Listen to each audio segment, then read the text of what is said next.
Hello, in today's video I want to talk about workplace anxiety, what it is, what it isn't, symptoms, causes and how to cope with it, and also how to get help with it. So workplace anxiety, what is that? So this amount of anxiety can be disproportionate to a regular bit of anxiety. So with a regular anxiety, you'll simply be able to refocus, acknowledge that you're feeling a touch of anxiety and get on with the job and carry on. But when it's disproportionate, it takes over and it dominates.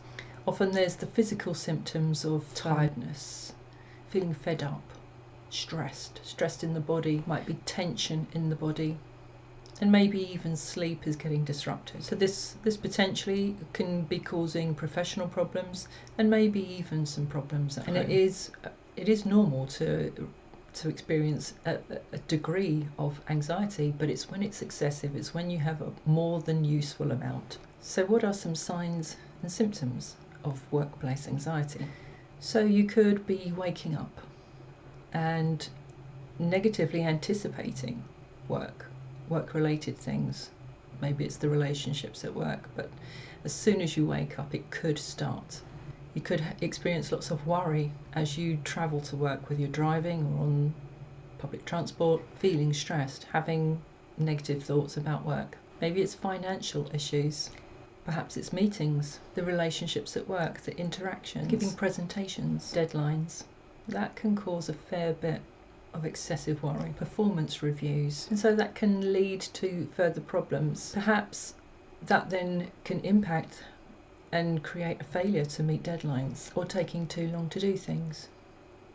It could be causing forgetfulness or an inability to concentrate. Perhaps there's more sick days or lateness, and focus could start to be a problem when it wasn't before. And perhaps it's showing up in your body, perhaps it's tension, headaches, sleeplessness or tummy issues. This kind of workplace anxiety can show up in many different ways. So what are the causes of workplace anxiety? There can be a number of reasons. Many factors can play into this. So perhaps you're struggling to get along with your co-workers. Maybe there's interpersonal conflict. Maybe you feel like you're not in control of what you're doing. Maybe you're being micromanaged, or it feels that way. Perhaps there's a lack of job security, or the deadlines are just too short, too much stress on you. Perhaps there's too many unpredictable days at work, not enough stability. Perhaps the pace is too fast, or there's more pressure than you like. Maybe there's been lots of change at work. And perhaps the daily tasks are too difficult, or the strategies are conflicting, or perhaps there isn't enough clarity on the tasks that you have to do and they seem ambiguous. And maybe it's less work related and maybe it's a bit more personal. Perhaps the job no longer suits you, suits your character, or suits your purpose. Maybe your values have shifted and this no longer suits you. Perhaps you don't feel motivated to achieve your goals. Have you lost motivation lately? Or you feel like you lack the skills or the knowledge to do the job really well. Maybe you don't feel supported at work. Perhaps you have an anxiety disorder or some mental health issues, and that's impacting you at work. Or even you may be having a bit of a tough time and finding that your emotions are a bit intense or dysregulated, and that's affecting your daily tasks, your daily work. It is possible to cope with this. So here are some tips to help you so that you can manage and can perform your tasks. You can speak to a manager or speak to a supervisor. You may not be comfortable with this, and perhaps it's for you to work out whether it's appropriate to do. But speaking with someone who's in that position is a step you can take, and they may have plans in place that are already there that will help you. Many people don't want to talk about their anxiety issues, especially with people at work. They think it might affect how they are seen, how they are promoted, how they are given opportunities at work. And so while these fears, they are valid, it is important to know your rights. And you can't legally be discriminated against if you have anxiety. Also, you can tell a co-worker, let them know how you're feeling. Working within your limits, what does that look like? You can focus on a single task at a time. Don't plan ahead too much. You just take it one step at a time. You can work with a supervisor to help you prioritise tasks, keep you on track. That way you know that the day is going well. If it does help you to cope, music can help. Give yourself some small deadlines that you are managing and that you can stick to. It keeps you feeling that sense of control. Set aside 5 minutes of each day where you can practice some mindfulness or meditation. Just that 5 minutes, it gives your mind, your brain, your nervous system and your body just 5 minutes of time out. Help you to reset. Value your time off, whether it's to rest, whether it's to re-energize, go out and do things. Value that time off. And going for a walk at lunchtime, popping out, getting into sunlight, having some fresh air, just stretching and moving your body can have an enormous help on you. Listen to relaxing, calming music. Have a chat with a colleague. Take a short break with them. And have you tried visualization?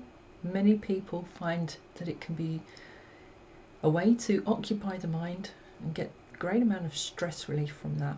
And even watching a funny video. Laughing can be such a relief. And then there's grounding techniques. Holding on to a hot cup when you have your coffee or tea, or a cold cup. Using your touch senses, noticing the temperature. Even just holding your arms. No one needs to know you're doing something, but you are grounding when you do that. Anything like that can be very grounding. Listening to the sounds, whether it's the traffic passing, whether you have trees or birds, just listening. Listening to the sounds is a calming thing. Noticing things in your environment, your sense of smell. Smell a candle, smell perfume. And food, especially if it has a strong flavour, it's very grounding.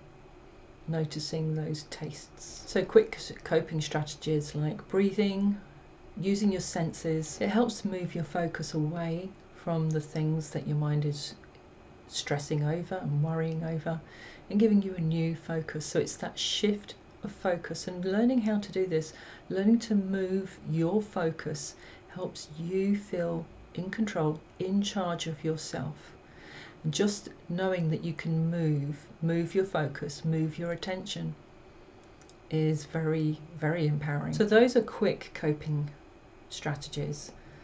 So longer term ones are to do an inventory of things that you're doing. So how is sleep? Can that be improved? Are you sleeping well? Are you getting the right amount of sleep? Are you getting the right quality of sleep? Are you getting enough sleep?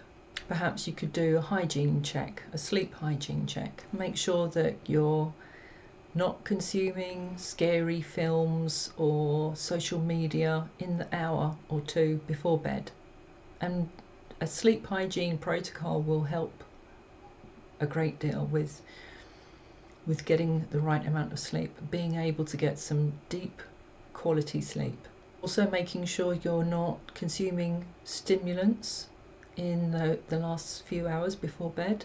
And everyone is very different on this. For some people, they need to stop having stimulants, coffee, tea, energy drinks from maybe midday. For some people it's later, they can go later and they don't feel any difference, but certainly in that hour or two before bed, staying off stimulants will help with sleep. And having a bath before bed, having a shower or a bath, particularly a bath, because it's very relaxing. People do find that that's a perfect way to wind down and prepare the mind, prepare the body for sleep. And are you getting enough nutrients in your food?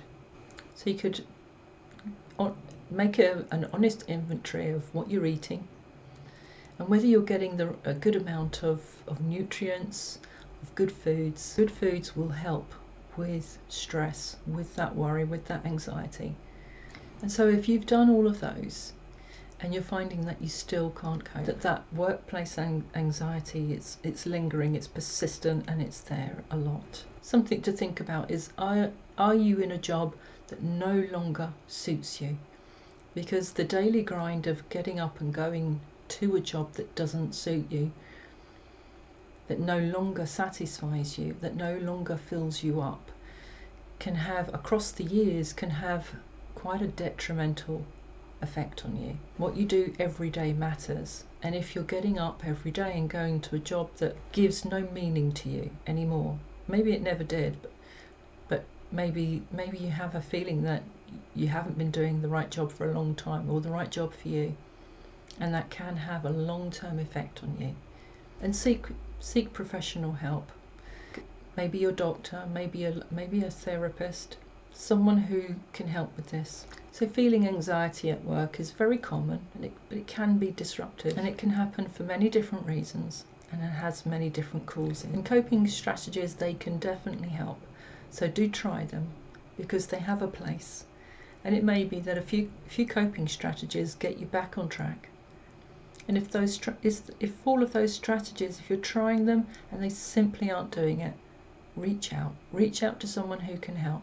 This is something that I have worked with many times.